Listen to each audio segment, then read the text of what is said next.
Hello বন্ধুরা, তোমরা কেমন আছো? আশা করি ভালো আছো। তো আমিও ভালো আছি। তো তোমাদেরকে আশা লাইফস্টাইল চ্যানেলে অনেক অনেক স্বাগত। তো আজকে দেখো কী রান্না করছি, মাশরুম রান্না করছি। এটাই তোমাদের সাথে আমি শেয়ার করুম। তো পুরো ভিডিওটা স্কিপ না করে পুরো ভিডিওটা দেখো। বন্ধুরা, সুন্দর করে মাশরুম যে আমি কাটা পাটা লয়ে লাইছি, এখন আমি ধুয়েলামও সুন্দর করে। ওখানে সুন্দর করে ধুয়ে টেলাইতাছি। তো এটা হইলো কলের মধ্যে আইছি। তো বালতির মধ্যে লই সুন্দর করে ধুয়ে লাইতাছি।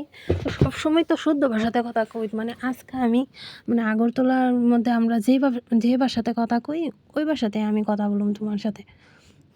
তোমরা পুরো ভিডিওটা স্কিপ না করে পুরো ভিডিওটা দেখো, অনেক মজা পাইবা তোমরা। বন্ধুরা, রান্নাঘর দেখো আমার কত দূরে, ঘর এখানে আর রান্নাঘর অনেক দূরে। তো দেখো কতবার আপ ডাউন করতো। তরকারি বয় দিছি, কিন্তু কালারটা না কেমন জানি সুন্দর হইতাছে না, যেমন স্বাদই তো না। তরকারি কালারটা তো দেখে এমনই মনে হইতাছে। আর তরকারির মধ্যে কইছে আমার হাজব্যান্ড কুচি কুচি করে আলু দিতাম, আর কুচি কুচি করে টমেটো দিতাম। আর আর মাছও রান্না করছি, আর আমার মেয়ের জন্য মাছ রান্না করছি, তাই আবার মাশরুম খায় না।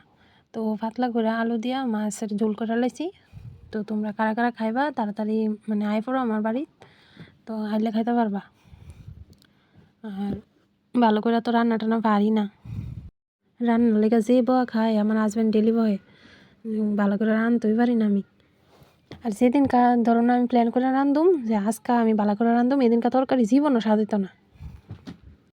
আর যেদিনকা তাইস করে রাঁধুম টাইম নাই, জফে তফে রাঁধলাম, এদিনকা দেখবা তরকারি এত স্বাদ হইব, খুঁজা খুঁজা লইব, আর কই আর লাভ নেই। আর এদিকে দেখো আমি একটু পনিরও রাঁধালাইছি। তো পনির তরকারি ওইদিকে বয়াই দিছি। তো পনির তরকারিটাও কেমন হয়েছে একটু জানাইবা। আমরা তো মরিচ টরিচ একটু কম খাই, তেল মশলা একটু কম খাই।